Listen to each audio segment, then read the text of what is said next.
এই ছবিটা না আমার খুব পছন্দের, কারণ এটাতে হচ্ছে মায়ের সাথে আমার সেই ছোটোবেলার ফটো আবার বড়োবেলার ফটো রয়েছে। যাই হোক, কালকে তো ছিল মাদার্স ডে।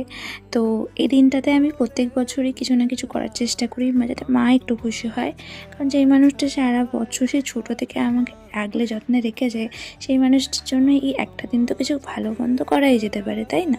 তো সেই জন্য আমি ভেবেছিলাম মায়ের জন্য একটু ক্ষীর বানাবো। তো সেটাই বানাচ্ছিলাম। আর আর সকল মারা খুব ভালো থাকুক, সুস্থ থাকুক, হাসি খুশি থাকুক, এটাই চাই। তো প্রায়ই আমার বানানোটা প্রায় কমপ্লিট। যে বানানোর পরে সেটা দেখাবো। তারপরে কেক চলে এসেছিলো, সেটাও মা কেটে নিল। আর আজকের দিনে কেক পাওয়া সত্যি খুব মুশকিল ছিল। তো এটা দাদা মিয়ামোড়া থেকে নিয়ে এসেছিলো। তারপর মাকে কেকটা কেটে নিল, আর মায়ের জন্য আমি যেসব কেক রেডি করেছিলাম সেগুলো দিয়ে দিলাম। এটা জাস্ট ট্রাই করেছিলাম, কোনোদিন আগে করিনি, প্রথমবার কিছু একটা ট্রাই করলাম। সেটা মায়ের বেশ ভালো লেগেছিলো, খুব পদ্ম ফুলটা মায়ের সবচেয়ে বেশি ভালো লেগেছিলো। আর দেখো, মা এটা দেখে প্রচণ্ড খুশি হয়ে গেছিলো। আর তারপরে যে ক্ষীরটা বানিয়েছিলাম সেটাও দিলাম, সেটা খেয়েও মায়ের খুব ভালো লেগেছিলো। নাও,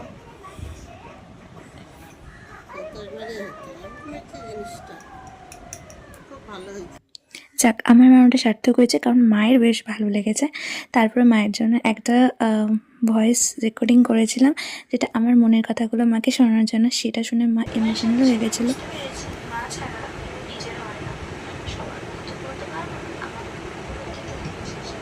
সবাই সবার মতো ব্যস্ত নিজের জীবনে। আজ আছে, কাল নাও থাকতে পারে, আজকে কথা হচ্ছে।